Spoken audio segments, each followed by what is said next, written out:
Hello అండి అందరికీ. ఈరోజైతే మనం రొయ్యల కర్రీ ఏ విధంగా తయారు చేసుకోవాలో చూద్దామండి.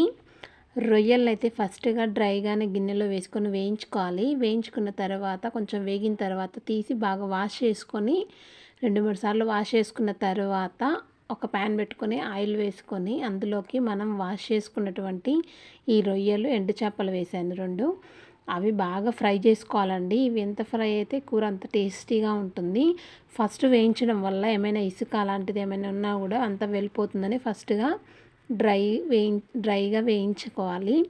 తర్వాత అదే ఆయిల్లో నేను కట్ చేసుకున్నటువంటి ఉల్లిపాయ ముక్కలు, పచ్చిమిరపకాయలు, ఉప్పు, పసుపు వేసుకొని బాగా కలుపుకోవాలి. ఇవి బాగా వేగాలన్నమాట. అందులోనే కొంచెం కరివేపాకు కూడా వేసుకున్నాను.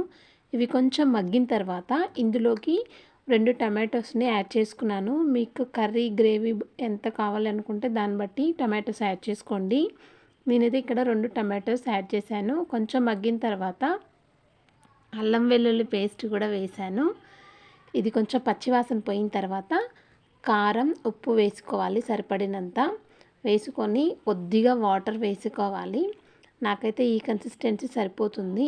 ఇప్పుడు మనం ముందుగా వేయించుకున్నటువంటి రొయ్య పీసులను వేసుకోవాలి. తర్వాత కొద్దిగా ధనియాల పొడి, గరం మసాలాను వేసుకోవాలి. అలాగే కొంచెం కొత్తిమీరను వేసుకోవాలి. చాలా చాలా టేస్టీగా ఉంటుంది ఈ రొయ్యల కర్రీ. మా ఇంట్లో అయితే మా హస్బెండ్ చాలా ఇష్టంగా తింటారు. మీకు కనుక నచ్చితే ప్లీజ్ మా ఛానల్ సబ్స్క్రైబ్ చేసి